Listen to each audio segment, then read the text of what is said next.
Why do you believe what you believe? Because at some point in your life, you trusted the information that somebody was giving you. And that someone you trusted told you that a car was a car, a tree was a tree, a bird was a bird, the blue stuff above you is the sky. And that's the way that we began to determine what we believe to be a fact. Most of the things that we believe to be a fact in our lives are told to us through our stories or the news that we hear. So my question would be, if they were deceiving you with the stories they tell you, would you be able to recognize that? So we've all heard the term conspiracy theory. Personally, for me, I've never really had time to get into any of that because, frankly, I'm working all the time and I don't have the time to look into Bigfoot or aliens or flat Earth or 9/11 conspiracy or the JFK assassination. It's just,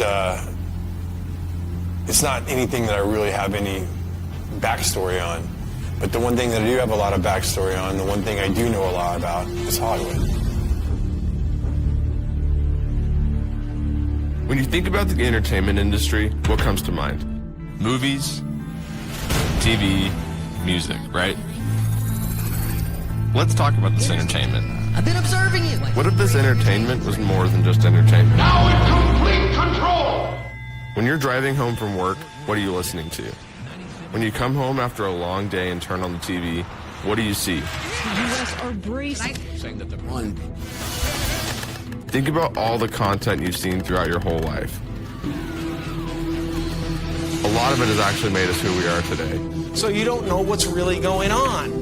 Have you ever stopped for just a second, though, and questioned the content? Good morning, Vietnam! The only thing we consume more than content is air. But we actually think about the quality of the air we breathe. Maybe it's time to take a closer look at our content. And fear. Taxes. Our government's always controlled our content. The fight for freedom. We've just never paid attention. Freedom of speech. Message received.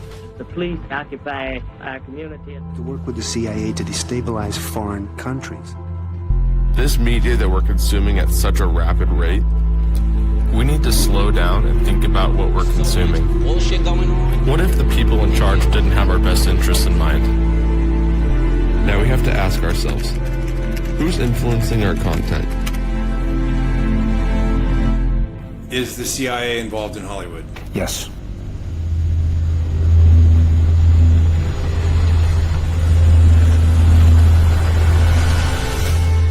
Guys, come ahead. I'm rolling. That's good right there. It's picking up speed. Go, go, go. Go, go, go. Go, go, go.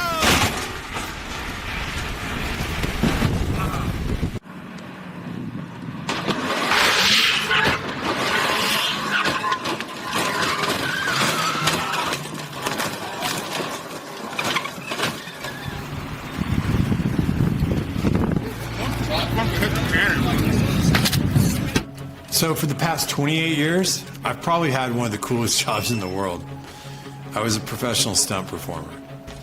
I've worked with some of the biggest stars. I've got to be Batman. I've got to be James Bond. I've won World Stunt Awards. I am in the Screen Actors Guild. I'm in the DGA. I'm in the WGA. And last year, I got into the Academy, the Oscars.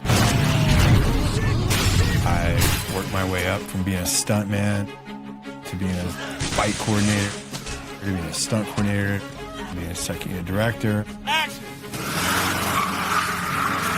First big job I get, I'm on Batman Forever. And I'm walking around set and I'm pinching myself. I'm looking over, there's Tommy Lee Jones, there's Jim Carrey, there's Val Kilmer, there's Drew Barrymore, there's Nicole Kidman. And I'm like, how did I get here?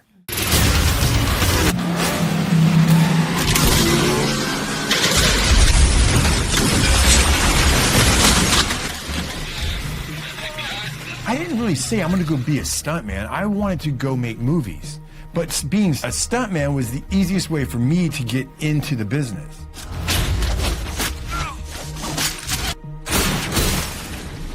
I didn't want to be an actor because pretending to be a character.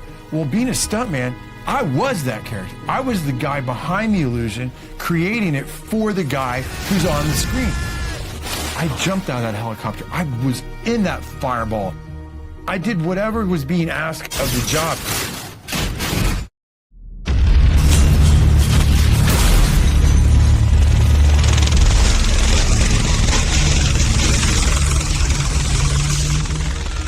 I've had an amazing career, and I've had an amazing life.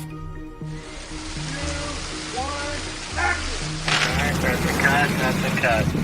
But in the system that exists today, as I get up the ladder, I realize it's not what people think it is. It's an illusion. It is a complete illusion.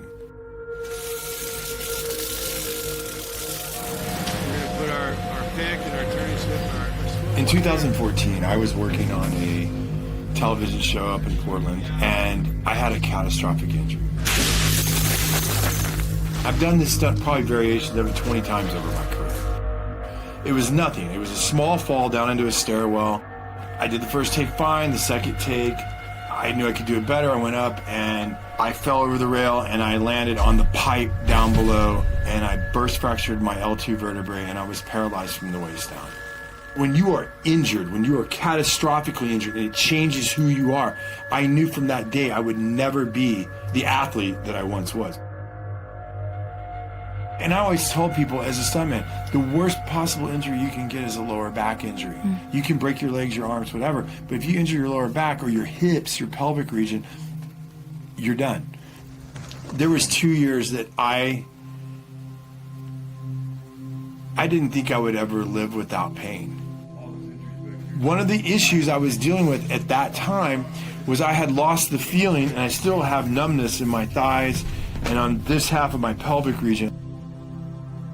I was going to physical therapy, and the lady looks at me and she goes, "This isn't really helping you. You're way more advanced than this stuff." And I go, "Yeah, I do this every morning." She goes, "Well, what's the real issue?" I said, "The real issue is my pelvic region." And so she said, "Okay, well, there's a woman who works here, and she is a pelvic floor therapist." So, how I met Mike, I met him, his spine was broken and he had partial paralyzation of his pelvic floor area.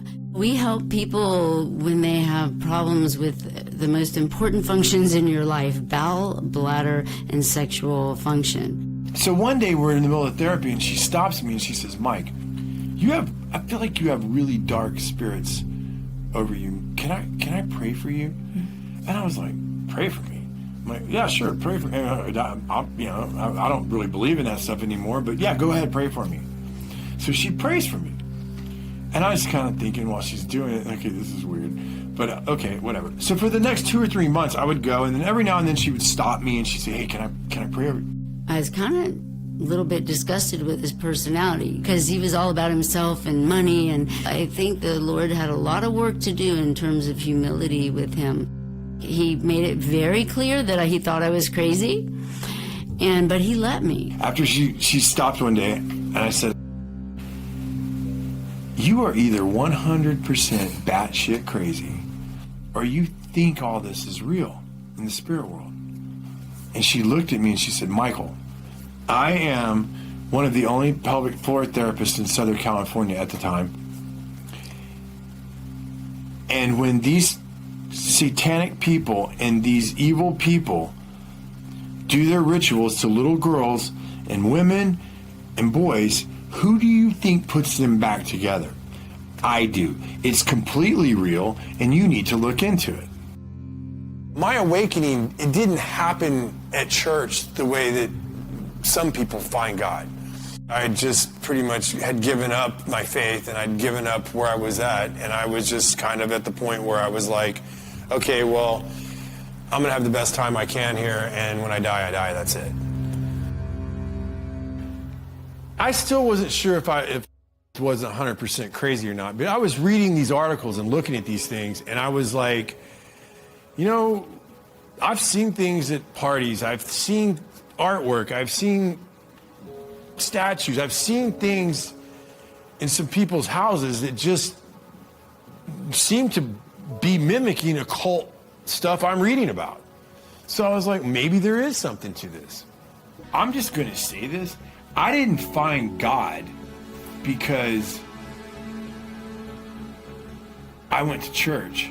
I found God because I realized that the Luciferian and the other side, the occult world, was real, and that I had been fooled for all these years, and I then got really scared. I got really scared because this was the first time in my life that I was having to question my own reality. Physically, I was crushed. I wasn't going to be who I was. And spiritually, I mean, if I'm being honest, I didn't know anything about being a Christian. I mean, really. And then professionally, everything that I knew about my career, I was starting to look at in a different way. I was starting to question my career in Hollywood from a different perspective. So I got off of social media and I made an anonymous account. I started reading blogs, looking at articles. I started reading books. I started watching videos online. I just started searching for the truth, and I was finding accounts that were searching for the truth themselves. They weren't mainstream accounts. These were accounts online that I felt like were like me. They were just looking for what the truth was. I didn't believe I was getting the truth from CNN, MSNBC, Fox. I didn't believe any of it. I just wanted to read it, absorb it, and digest it, and trust what my gut told me I was reading. As I did my research, I began to understand there's a very small group of people that influence all the companies that we watch. So they used to call them the Big Six. But Disney just bought Fox, and Disney controls Marvel, and Disney owns Lucas Studios. So look at that giant audience right here. Say a small group of people control the narratives and the content that we all see on all the channels. It makes you feel like, oh, I have lots of choices, but you don't. Who's telling them what to put on those channels? Where does that lead? Tonight, the FBI is on the case, and they are warning big companies in America to protect their data after a big Hollywood studio got hit by hackers and several blockbuster movies ended up online. This is the first time the United States has accused a foreign government of a cyber attack against an American corporation. And this interested me because I worked over at Sony quite a bit during my career, and I actually had to get LifeLock during the Sony hack, so I was curious. I was like, what was this really about? Well, the narrative put out in the public was Seth Rogen and James Franco made a movie about North Korea. And so they were mad, and so they decided to hack Sony to teach them a lesson. That was a public narrative that went out, and that's what I was like, well, that makes sense. You know, I know Seth and I know James, and they're definitely pushed the envelope of comedy, and their sense of humor is definitely their own. And I thought to myself, okay, that makes sense. And now private emails are going public. It's a public relations disaster. But what I found really interesting as I examined the WikiLeaks documents was it showed that the heads of one of our biggest movie studios in America was in direct communication with very important people in our government. It didn't surprise me. I was like, okay, well, either they're friends or there's something more to it. So I never really thought about the government influencing our content or our stories. Could they be influencing our story and our content? Like, these were real questions that I never had asked myself. I just did the jobs. I went to work, I did my job, I did whatever was asked, and went home. Never thought about this stuff. So I was like, I don't really know anybody that can answer these questions. And I reached out to this guy who I'd been watching online. His name was Kevin Shipp. And for those of you who don't know who Kevin Shipp is, he's a CIA whistleblower. He worked in counterintelligence, and he served in many capacities in his tenure at the CIA. This is the big picture. An official television report to the nation from the United States Army. It was an OSS memo, the precursor to the CIA, where they were doing a study of the use of motion pictures in America as a means of psychological warfare. So it goes all the way back to pre-1947, when U.S. intelligence was using motion pictures to alter the thinking of Americans in the United States. The morale of our troops is high.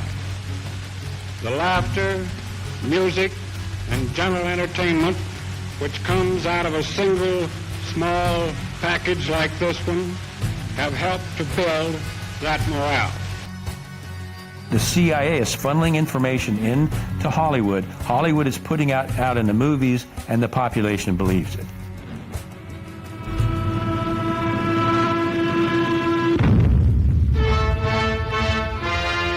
Taxes to bury the Axis.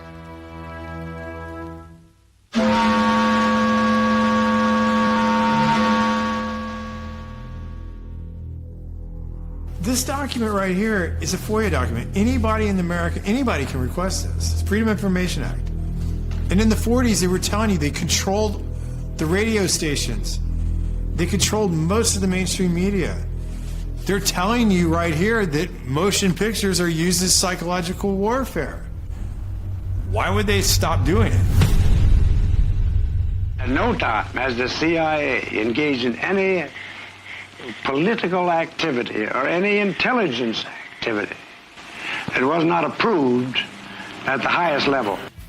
Alan Dulles groomed and recruited Ian Fleming, and Dulles and the CIA actually helped Fleming write his books and paint the CIA in a favorable light.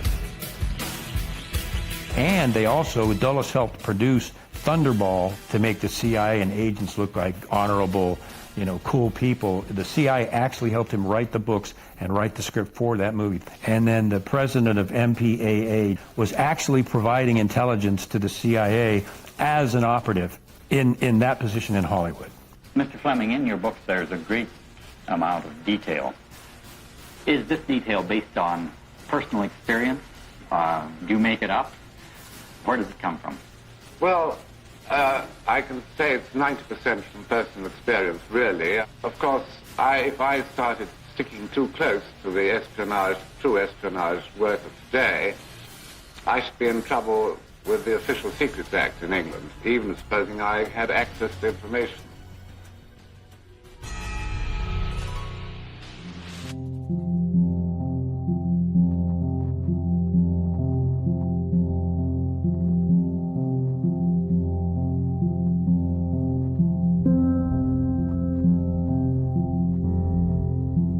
There's no question about the fact that Mockingbird is real. It started out paying journalists in major media, Pulitzer Prize-winning journalists, to print fake stories that the CIA wanted in the press and fake interviews. And this was revealed in the Church Committee. Do you have any people being paid by the CIA who are contributing to a major circulation American journal? We do have people who submit pieces to American journals. And of course, then the CIA destroyed the rest of the files, which is what they do. George H.W. Bush came out and finally made the statement about Mockingbird. Well, we're going to officially stop the Mockingbird program. The CIA will no longer pay journalists to write stories. From now on, the program is voluntary, which means Mockingbird continues today. When's the last time you've seen a mainstream media outlet do a serious investigative report on the actions of the CIA? There's a reason for that. This would mean that the CIA could manipulate the news in the United States by channeling it through some foreign country. And we're looking at that very carefully. You say that continues today?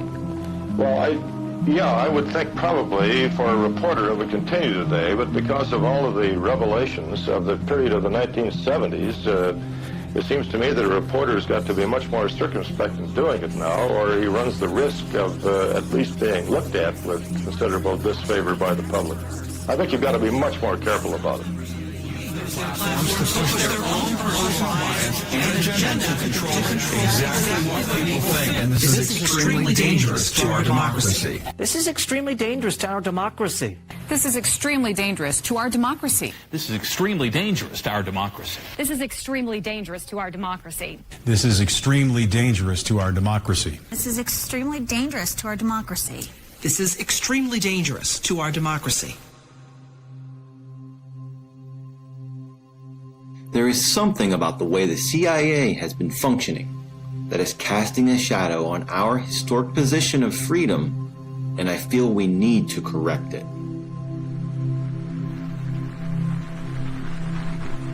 Senator Moynihan proposed a bill to dismantle the CIA. Thank you, Mr. President. Introduced it twice. The second time was 1995. Ironically, 1 year later in 1996, the CIA established the Entertainment Liaison Office, which was specifically penetrated into Hollywood, and Chase Brandon was actually co-wrote scripts. For example, The Recruit. You're looking for high horsepower, high energy, very competitive people who are driven by patriotism and a sense of wanting to serve a greater cause. I am recruiting you. Would I have to kill anyone? Would you like to? So the CIA was and is in Hollywood, was and is contributing to Hollywood productions and that manipulation. The Recruit. Nothing is what it seems. As I started to wake up, I never actually considered that the CIA had an office in Hollywood. And I'm like, well, I see this, I see that. And I started putting feelers out, like, does anybody else see this stuff? And not many people were awake. But the one person that I reached out to was an old colleague of mine, a friend of mine named Brad Martin. And Brad and I had similar careers. We worked our way up through the business together.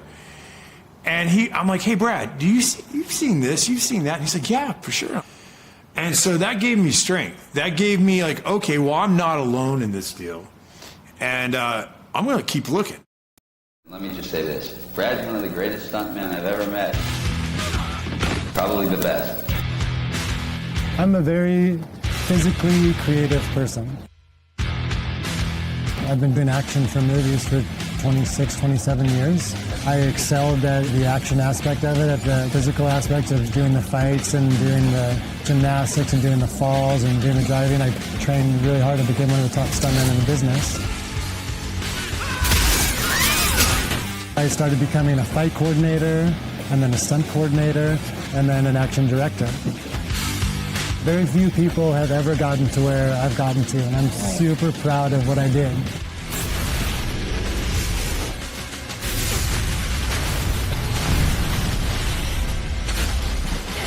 I mean, I had a very idealistic view of the movie business, and I've been disillusioned a few times. It feels very much like there's an agenda in every movie.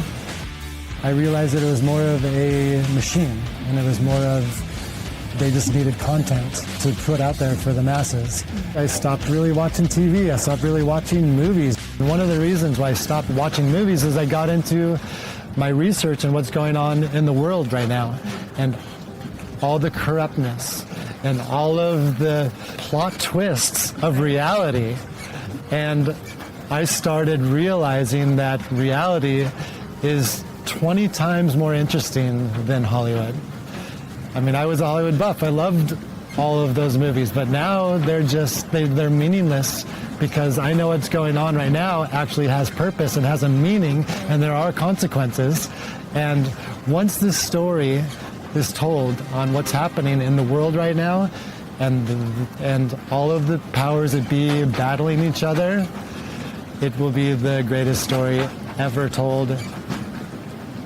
Like, for instance, I saw something on History Channel talking about how the CIA helped Disney buy all the swampland in Florida. Well, why on earth would they do that? His lawyers in charge of purchasing the parcels had served in military intelligence during World War II and knew how to keep a secret. And they used several different companies, none with Disney's name, to acquire the properties. Now I go down this rabbit hole of what does the CIA have to do with Hollywood, or at least with Disney? Washington, D.C. is definitely in Hollywood. I have seen documents of the DOD and the CIA writing to the studio heads, guiding them in certain fashion. There's a lot of things that people would talk about that are conspiracy theory, but there's some things that ring true with me. It's like, oh wow, that makes a lot of sense. Another program developed by the CIA after World War II was called Operation Paperclip. It's been depicted in many movies, including Disney's Marvel series. It's Operation Paperclip after World War II. SHIELD recruited German scientists with strategic value. Thought I could help their cause. Operation Paperclip, and this is something people need to know because it has been so covered up and mocked and berated and claimed to be a conspiracy theory. And by the way, the term labeling people as conspiracy theorists was invented by the CIA to deflect any attention over the JFK assassination. They invented that word as a way to shut down any scrutiny or this critical investigation of what they were doing. So they started that whole ball rolling. In terms of Operation Paperclip, it is documented. There's absolutely no question about it. Alan Dulles, CIA director, was associate of Heinrich Himmler of the Third Reich. So what Dulles proceeded to do when the Third Reich was brought down was he secretly brought all of the top Nazi scientists into the U.S. He falsified their files that he gave to Harry Truman, making them look like there were no war crimes. They brought these Nazi scientists into the CIA to work for the CIA, and that includes the human experiments they conducted on Jewish men, women, and children, and the psychological studies that these Nazi scientists had done. The CIA was using their expertise for these programs through Operation Paperclip, and this was Nazi, much of it occult beliefs that the CIA adopted and actually put these people on their payroll. One of the programs that came out of Operation Paperclip was MKUltra. Now, MKUltra was a very complex program that dealt with human experiments and mind manipulation. As this 1952 CIA memo says, the aim is controlling an individual to the point where he will do our bidding against his will, and even against such fundamental laws of nature as self-preservation. In the Church Committee, MKUltra came out as an actual program of mind control using mental, physical, and sexual abuse and psychotropic drugs. Lysergic acid diethylamide, LSD. It was one of the first times that anybody had run into a powerful drug that was different than anything else that they knew anything about. A decision was made at the highest levels of the CIA to do testing on unwitting Americans. At Ravenscraig, Dr. Cameron went further with drugs and electric shock treatments than any researchers in the MKUltra project dared. His aim was to wipe the mind clean. Then he would implant new messages by forcing the patient to listen to a hypnotic repetition as many as 250,000 times. This was called psychic driving. He would give the patient intensive electric treatment. He would attempt to implant new ideas in the mind of the patient. Now, to a layman, it would appear that Dr. Cameron was trying to take the slate and wipe it clean, the slate being the mind. In other words, brainwashing. Exactly, that's a very good comparison. Brainwashing. Yes, like. No. Good heavens. You're doing fine, just try to describe it. Oh, you don't know. You want to give yourself... You want to give yourself surgery. How do you feel inside? Inside. I'm really inside. Nobody explained it to me. Nobody ever asked me if I was willing to do it or anything. They put me on sleep treatment. And they kept you asleep for 23 days. And while I was asleep, they were shocking the heck out of me with electric shocks and playing tapes. Why are you initiating responsibility?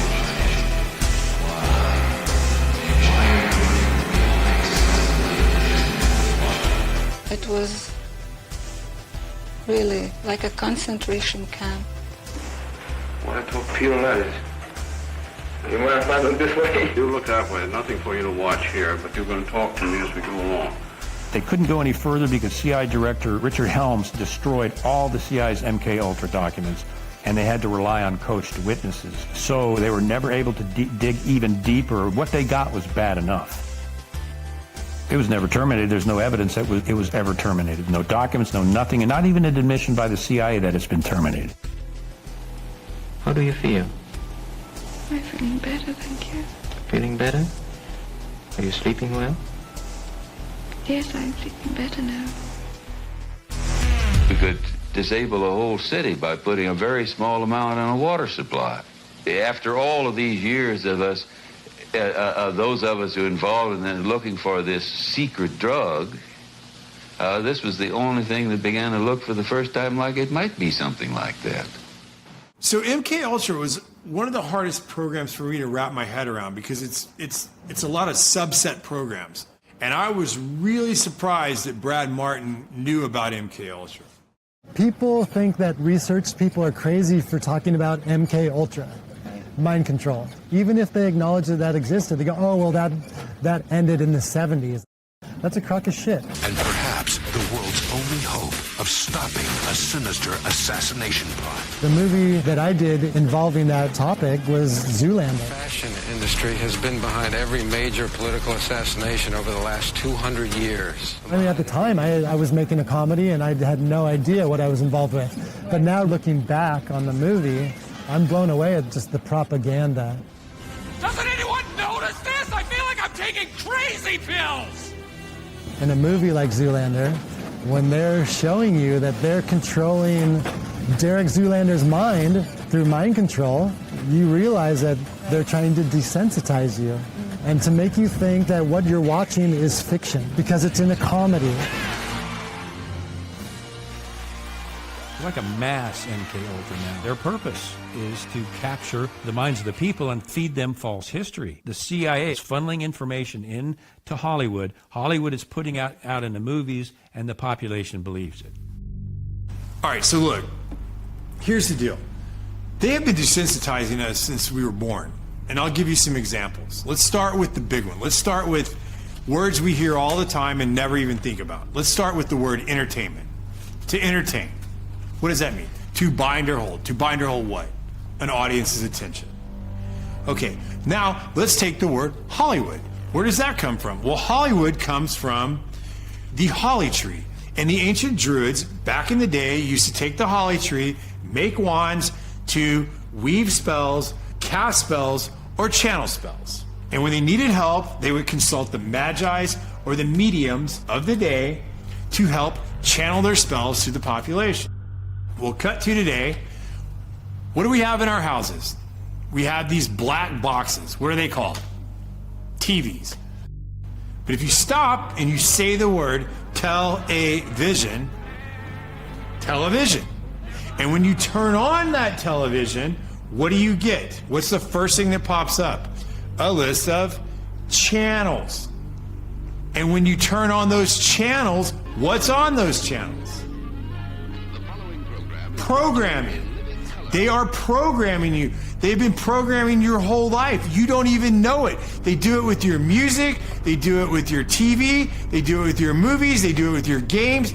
They have been programming us and programming you since you were little, and you don't even know it because you don't even question it.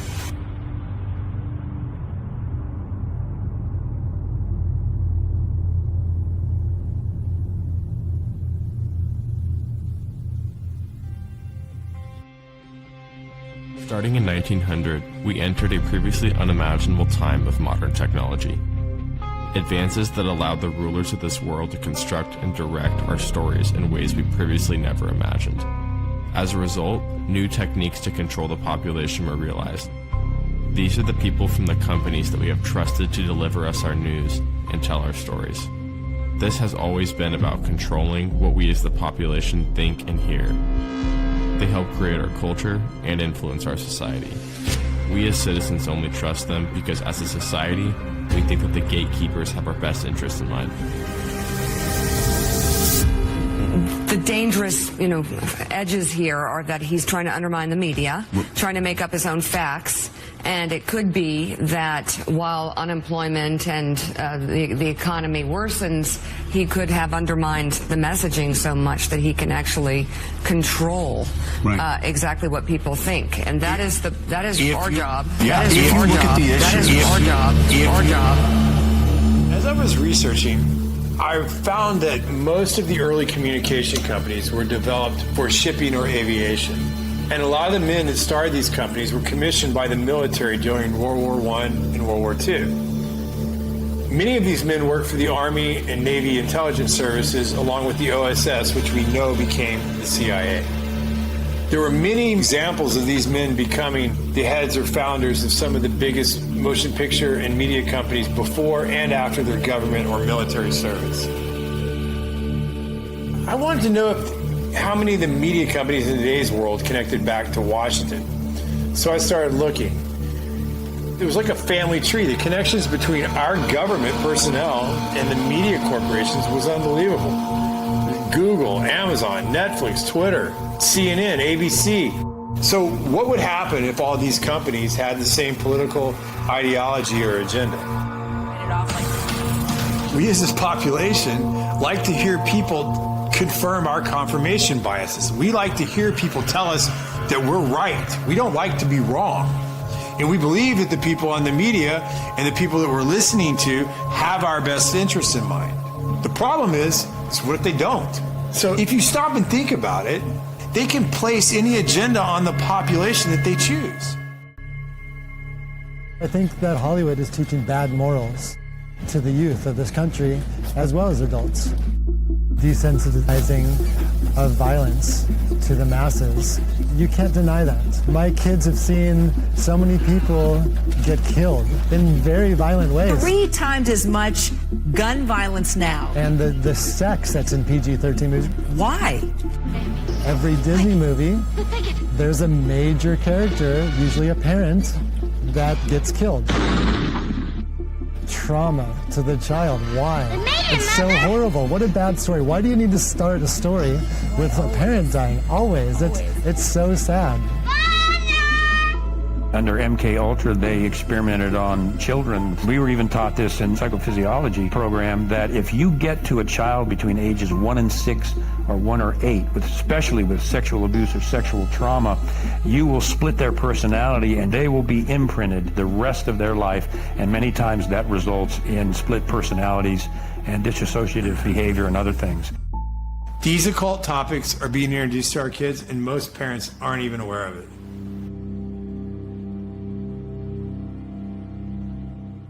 So the biggest surge with this occult type material took place in the late 60s and the early 70s with movies like The Exorcist, Amityville Horror, The Texas Chainsaw Massacre, Halloween, and Roman Polanski's Rosemary's Baby. And coincidentally, this same time period, it parallels the rise of the Church of Satan in Los Angeles, and it was founded by a guy named Anton LaVey.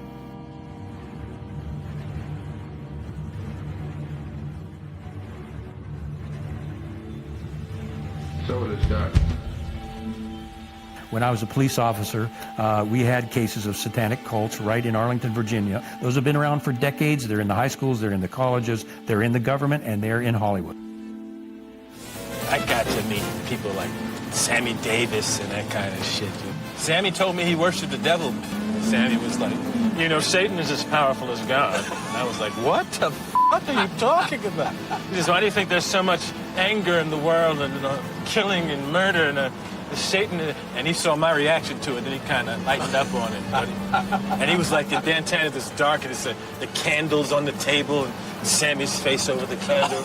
You know, Satan is as powerful as God.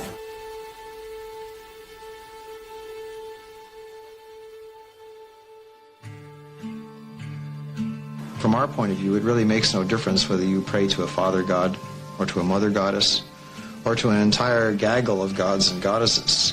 Michael Aquino was a high-level officer in the National Security Agency.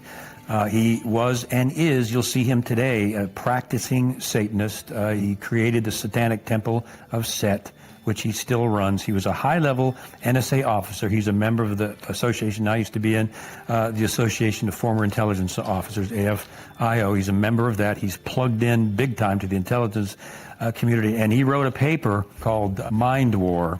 And Mind War was about psychological operations against populations, including the domestic population, using Satanist techniques and tools.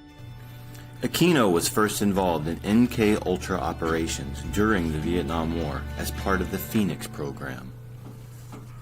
No, first I've been involved in intelligence and psychological operations for about 40 years in all levels of it and across the intelligence community. You are a lieutenant colonel in the United States Army. Correct. Now, and how does the Army feel about you being head of the Temple of Set? The Army has known about my religion for the entire span of my Army career, which began in 1968. The Army has paid very little attention to it, the same as it would to anybody who was, say, a follower of Hinduism or of Buddhism or any other slightly unusual religion today. He was occupied a position at the Presidio, which was a training facility for the U.S. government, and it was uncovered that he was running a pedophile ring. I think 50 kids came out and fingered him as the guy that had done sexual acts on them as children. It went to trial. He walked from the trial successfully because he had a good attorney, despite the fact that there were multiple witnesses that said Aquino, through satanic rituals, had abused them as children. There's no question that he's a practicing Satanist. Just watch any one of his interviews. On this altar is one of a number of daggers, which we may use in our rituals. This one happened to belong to the commanding general of the most elite unit of Germany's infamous SS. Which was concerned with black magic and occultism research in general.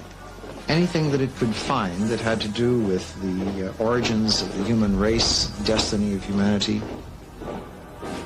The perverted view of the occult held by Heinrich Himmler was of an evil magic that could help create a new master race. Wewelsburg Castle is where he performed his ceremonies. I have been to the Wewelsburg, which still preserves Heinrich Himmler's ritual chambers to this day, and have conducted a black magical ritual in the so-called Hall of the Dead beneath the Wewelsburg. This particular dagger is inscribed to our comrade in the Leibstandarte Theodor Wisch, Brigadeführer, a major general in the Waffen-SS. And on its blade, it bears the inscription, Mein Ehre heißt Treu, or my honor shall be known by my faithfulness. Aquino's thesis stated that enemy populations could be subdued by inflicting a state of psychological terror and feelings of imminent destruction. He discusses the use of psychotronic weapons and electromagnetic weapons that influence the mind. By extremely low-frequency signals, piggybacked on broadcasts of radio, TV, or microwave communications in order to influence and manipulate the thoughts and feelings of the target population. These ongoing MK-Ultra operations are functioning as a counterinsurgency and infiltration operation aimed at destabilizing the United States and other industrialized nations. I give the CIA a total credit for sponsoring and initiating the entire consciousness movement, counterculture events of the 1960s. History will judge the role of the CIA and other intelligence agencies in unwittingly contributing to the counterculture of the 60s through their intense interest in LSD and other hallucinogenics. But for the moment at least, the argument can be made that the CIA helped usher in the age of Aquarius.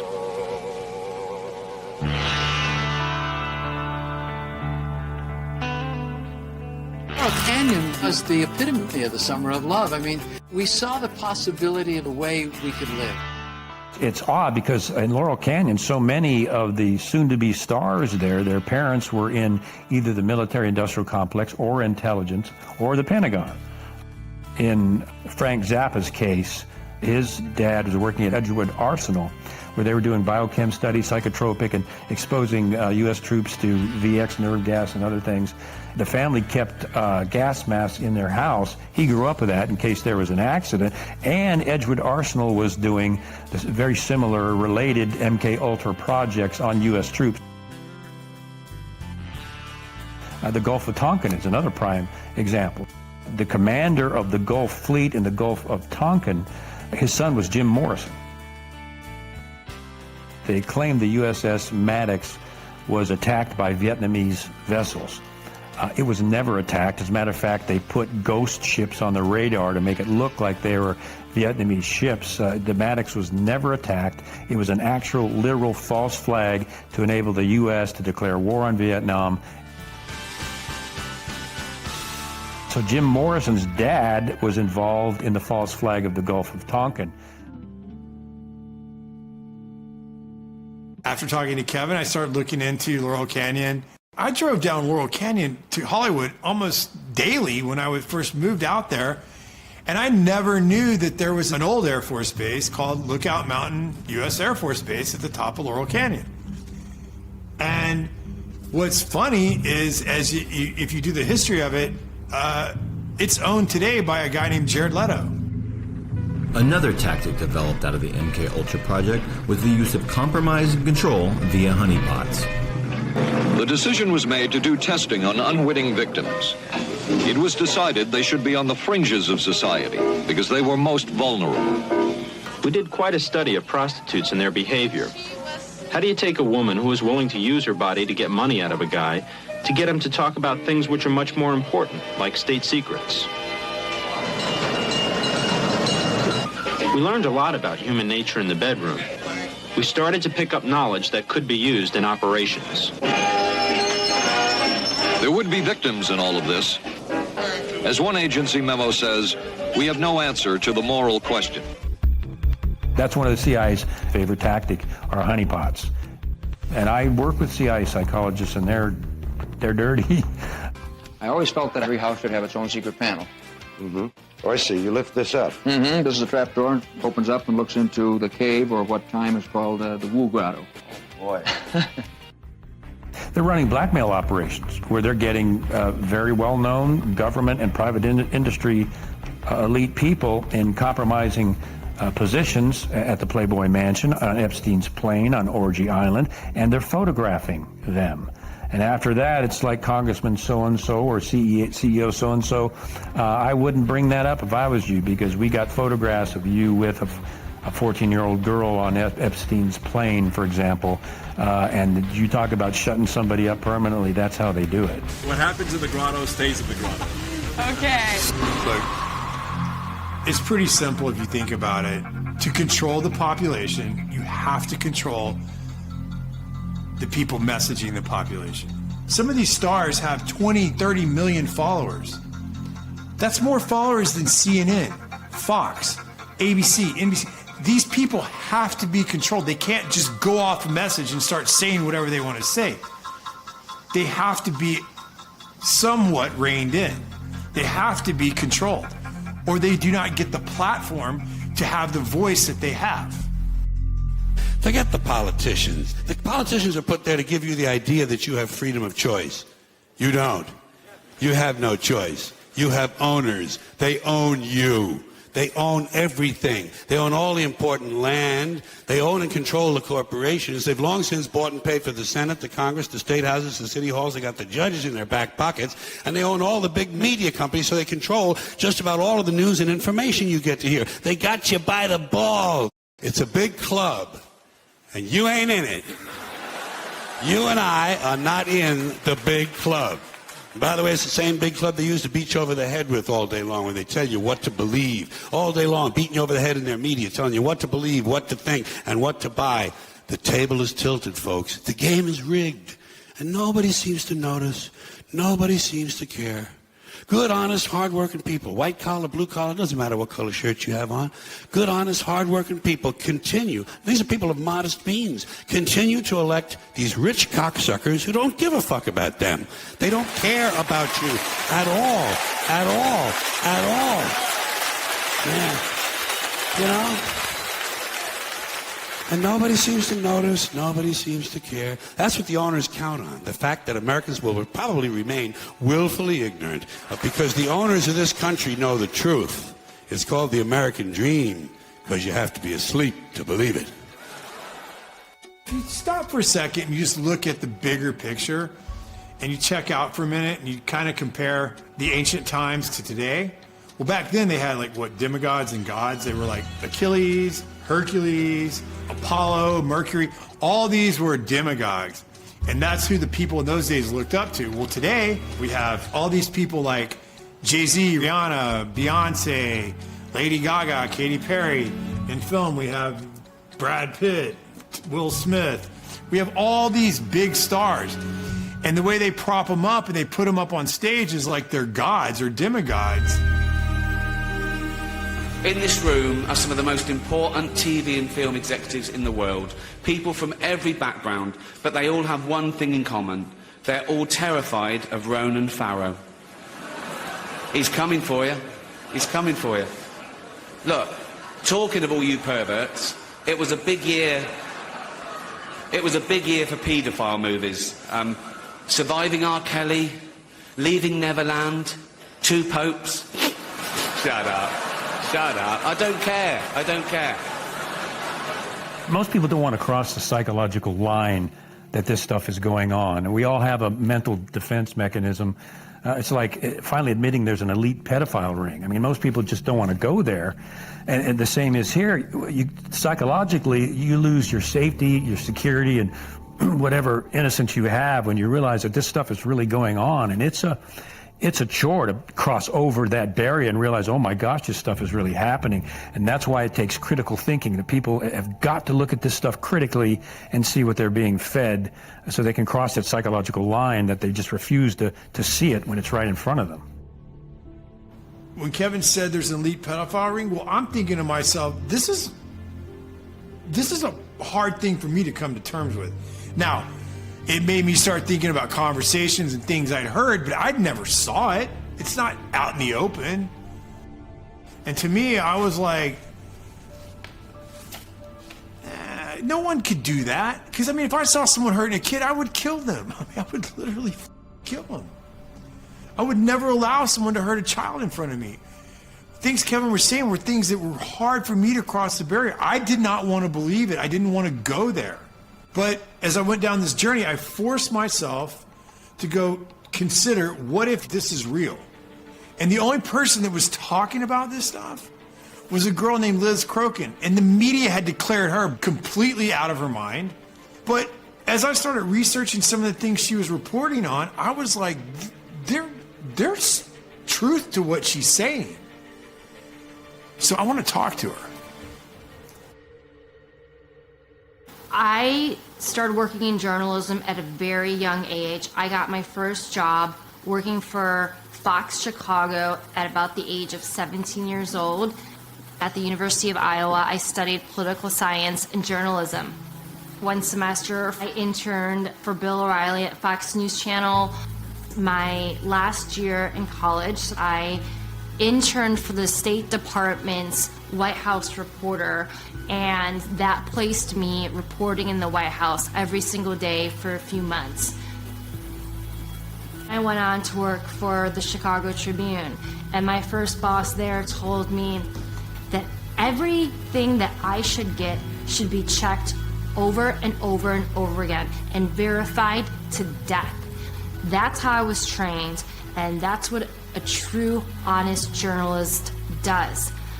I started covering local politics and local hard news, and then eventually I got my own column for 7 years where I interviewed tons of celebrities and politicians and musicians, and worked at Us Weekly, and then at one point I worked at In Touch Weekly magazine. But then in 2015, I felt the need to get back into covering hard news, and in early 2016 I started working for Town Hall, and then eventually I started working for the New York Observer and broke a lot of election-related stories. I worked in media for over 2 decades, and I never had any issues. I was very well respected. I basically was embraced by the mainstream media until I started reporting on Pizzagate.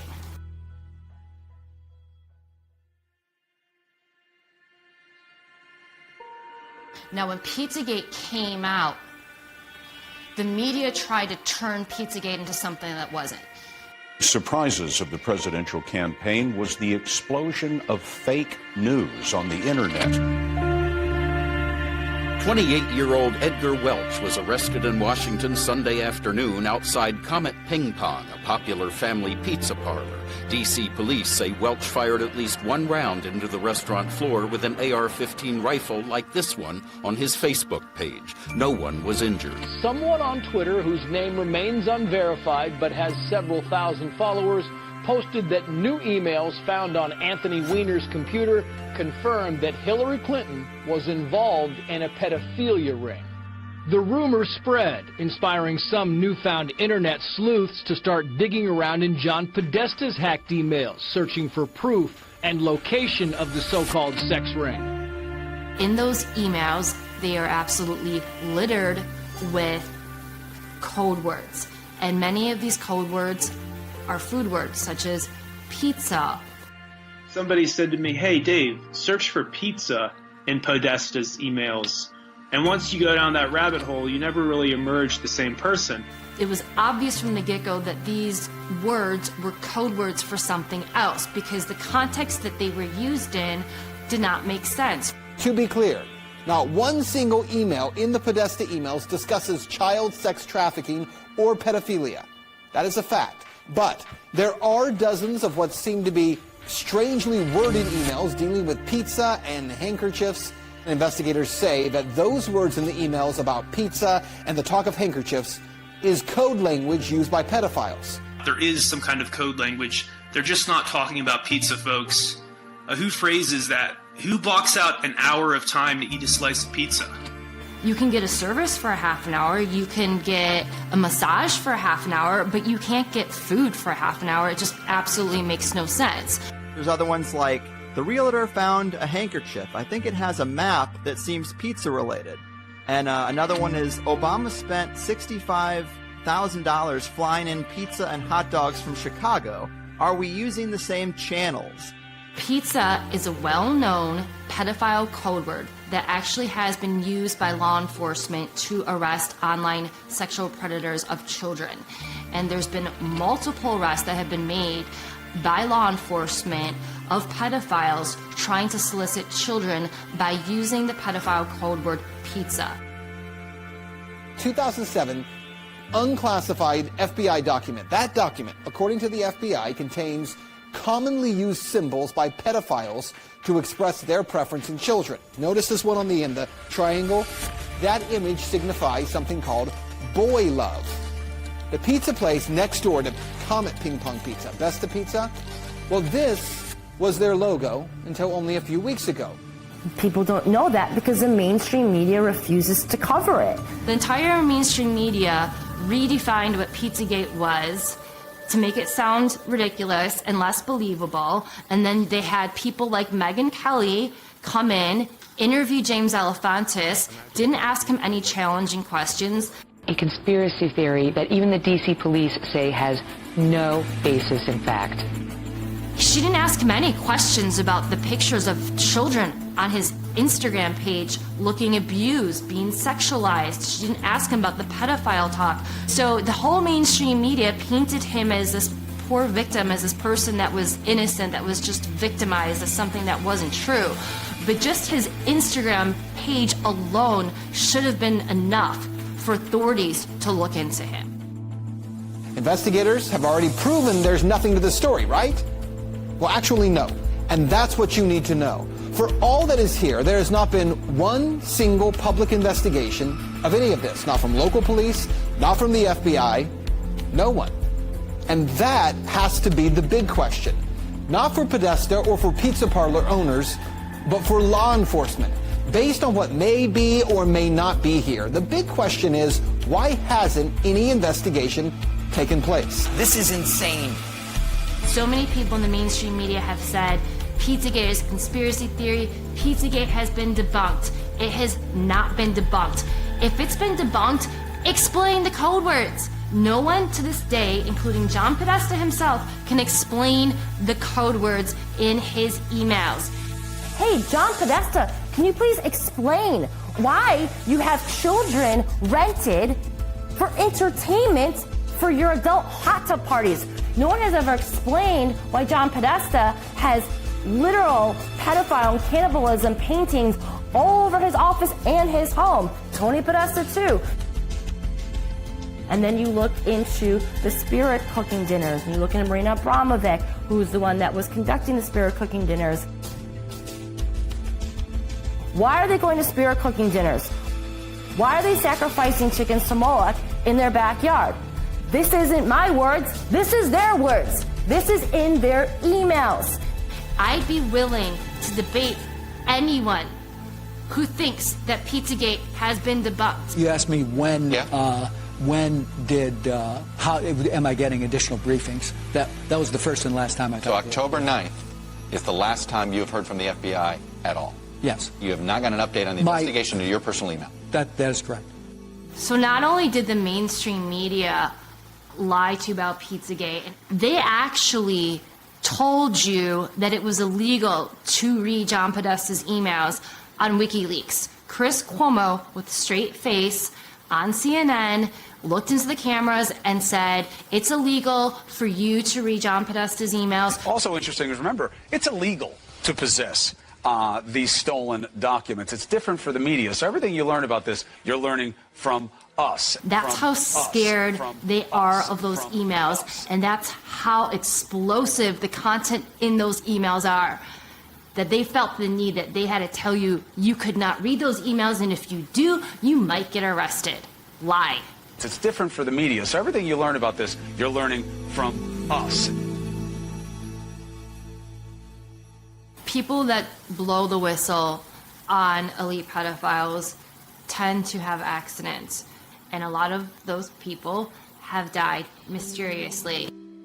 NBC News has learned that disgraced financier Jeffrey Epstein is dead. Epstein took his own life while he was behind bars. There's absolutely no excuse for this. What happened here, to me, is mind-boggling. The guy was a high-risk prisoner, wasn't he? I mean, he's a guy that there are probably 50 very important people that have a motive to kill him. We don't even know who they are. It's true. But we know there are some people that are in a lot of trouble because of Epstein. They know who they are. His flight logs contain names of some of the biggest, most famous, and most powerful people on the planet. Members of the royal family, Prince Andrew, models like Naomi Campbell, famous actors like Kevin Spacey, Bill Clinton on those flight logs over 25 times. Hillary Clinton, she's also been to the islands. So the bigger question is, how many people that went on his private jet, that went to his private island, that went to his massive ranch in New Mexico were also involved in the rape, torture, and trafficking of children? It hides in plain sight. Epstein was hiding in plain sight. We all knew about him. We all knew what he was doing. But we had no one that was, no legal aspect that would go after him. They were afraid of him. For whatever reason, they were afraid of him. And the amazing thing about Cindy McCain is that her husband was a senator. She was on a board with the governor of Texas. She knew about Jeffrey Epstein. She did nothing. And her organization, the role of her organization is supposed to be to stop people like Jeffrey Epstein. They all knew. They did nothing about it. When Ricky Gervais said at the Golden Globes, you're all friends with Jeffrey Epstein, he wasn't lying. So in the end, he obviously didn't kill himself, just like Jeffrey Epstein. Shut up. I know he's your friend, but I don't care. You had to make your own way here in your own plane, didn't you? Right. But and how many of those elites have been to his islands? Not only is the mainstream media complicit, I would argue that they're accessories in the crimes against children. She told me everything. She had pictures. She had everything. She was in hiding for 12 years. We convinced her to come out. We convinced her to talk to us. It was unbelievable what we had. Clinton, we had everything. I tried for 3 years to get it on to no avail, and now it's all coming out, and it's like these new revelations, and I freaking had all of it. I'm so pissed right now. Like, every day I get more and more pissed because I'm just like, oh my God, what we had was unreal. Brad Edwards, the attorney, 3 years ago, saying there will come a day where we will realize Jeffrey Epstein was the most prolific pedophile this country has ever known. And I had it all 3 years ago.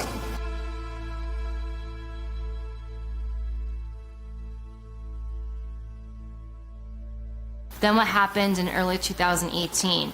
Keith Raniere, who ran the NXIVM child sex trafficking cult, was arrested. Who else was arrested? Allison Mack. She's a famous celebrity who was on Smallville. She was also arrested for being a member of this cult that was involved in trafficking children. And not only trafficking children, they were running preschools down in Mexico. And NXIVM is another example of how these elite pedophile rings exist, because this was a massive organization. This was funded by really wealthy people, including the Seagram heiresses, Nancy Salzman and Claire Bronfman. So obviously they were using those preschools to traffic children. And the cult also engaged in human torture experiments on some of their members. And there actually was a civil lawsuit that was filed by 90 of their victims just the other day. So I imagine we are going to hear more about the human experiments, the torturing, the sexual abuse, and the child sex trafficking in this civil lawsuit. And a lot of the techniques that we see in this cult are very similar to the techniques that our government used in the MK Ultra program. You guys are branding women with Keith's initials, and they were like, well, what's the bad thing exactly about that? Everyone in the outside world, aka the real world, is like, they're branding women? So I left. I went to the executive board and I said, I want my photos back, I want my videos back. The branding session was filmed. I want all of that back, I want my collateral back. None of that happened.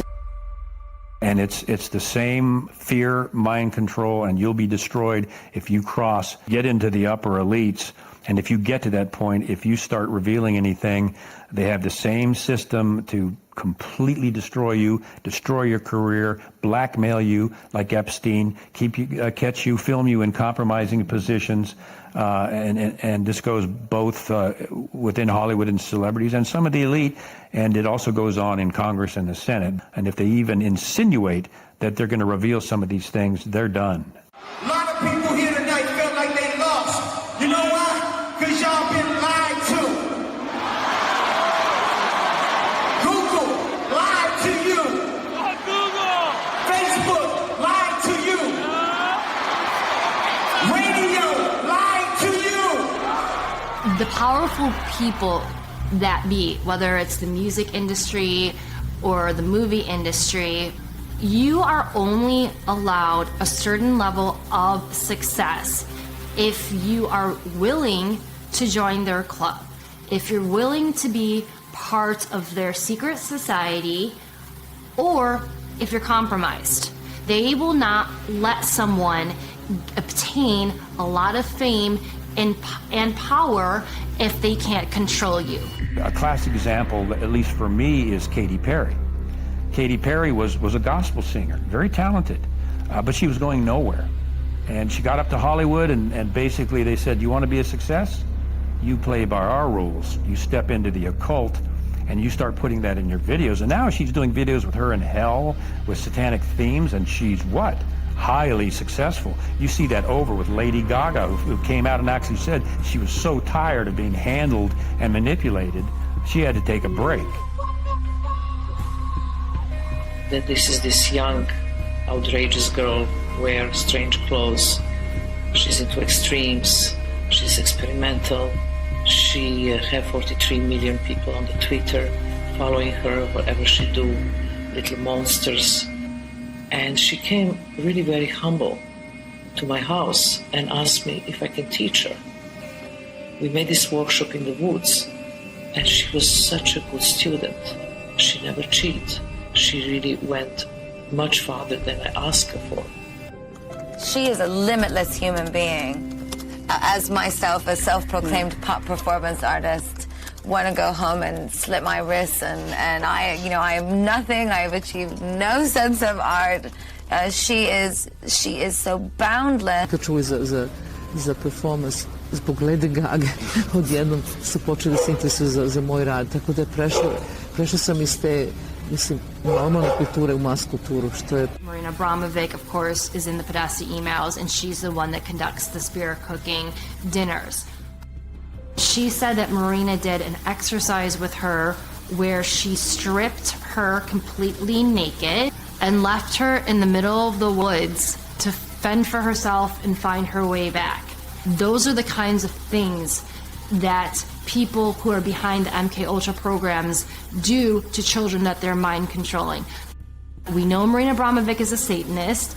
You Google Marina Abramovic's name in spirit cooking and you will find hundreds of pictures of Marina Abramovic's events where they will have, for example, a cake that looks like a human being and they'll depict human cannibalism.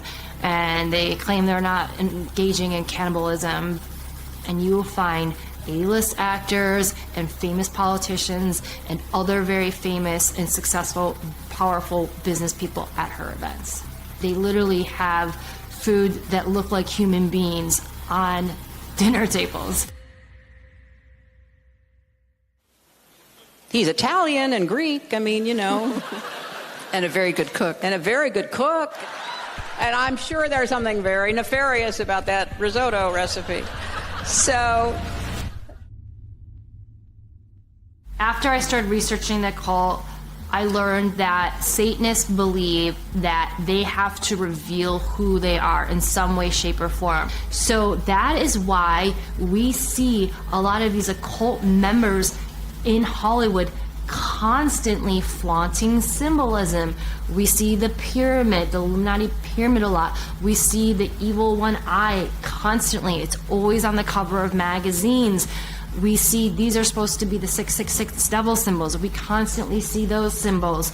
We also see pedophile symbols, the swirl or the triangle within a triangle. I guarantee this wasn't his purse. And we also see a lot of these members of the cult go on their social media and they talk about raping children.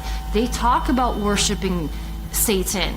And people write it off as a joke, but they're not joking. I don't care if you're a major comedian. You can't tell me that's funny because there is no joke about raping children that's funny.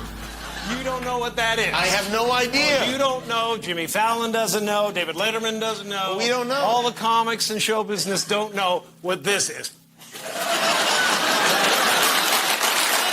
It takes guts to put out a film that does this because no one's done it up until now. But when that's done and people see these facts and they say, my gosh, I didn't know that. I didn't know that about the Gulf of Tonkin. I didn't know that about the Vietnam War. My gosh. And they go in and they check it out and it's all true. And now they're seeing the dots. And a good film will teach them how to practice critical thinking, to analyze what you're watching. If we can get people to analyze what they're watching, we've crossed a huge hurdle. Because once they start analyzing it, they're going to see the dots, and typically the dots will connect themselves. Liz Crokin put herself so far out in front that she was mocked. She was laughed at. She was called crazy. Well, let me ask you a question. For all those people that did that to Liz, does she seem so crazy now? When you put all of those facts together and you use critical thinking, you realize this stuff is real. There's not one smoking gun.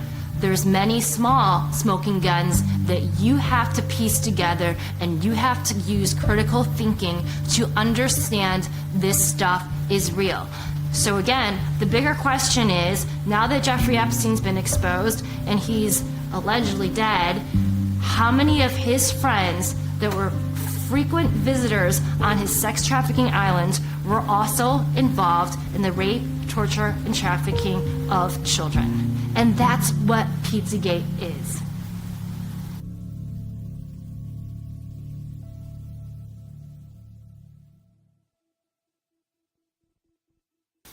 I guess what I'm asking you all to do is just disconnect for a second, stand back, look at the lyrics of your songs, look at the agendas of the movies, look at the messages of the media that you're absorbing. Because it's impossible to say that all of it's bad, like all of Hollywood's bad. That's not true. Like, it's like saying all of the CIA is bad. There's a lot of good people that work in both industries that aren't bad people. But if the people that control the narratives and the agendas are not good people, and they have different agendas, they can put that on you and you won't even notice it unless you stand back and look at things objectively. I can't compromise anymore. For me, that's not what life's about. I want to send a good message to my kids, and I want them to know that at the end of the day, their dad did what was right. And their dad fought for the good things in life. If I could ever get the opportunity to make movies that send out good messages, and then people start realizing that they can be good, and that they can jump on the bandwagon of good, that's the next phase. People start believing it. It's the same thing with desensitizing with the violence. People start believing that it's okay to kill somebody, or watching somebody die isn't a big deal. When people aren't helping other people in need on the streets, there's a problem in this world. But this could all be changed right now.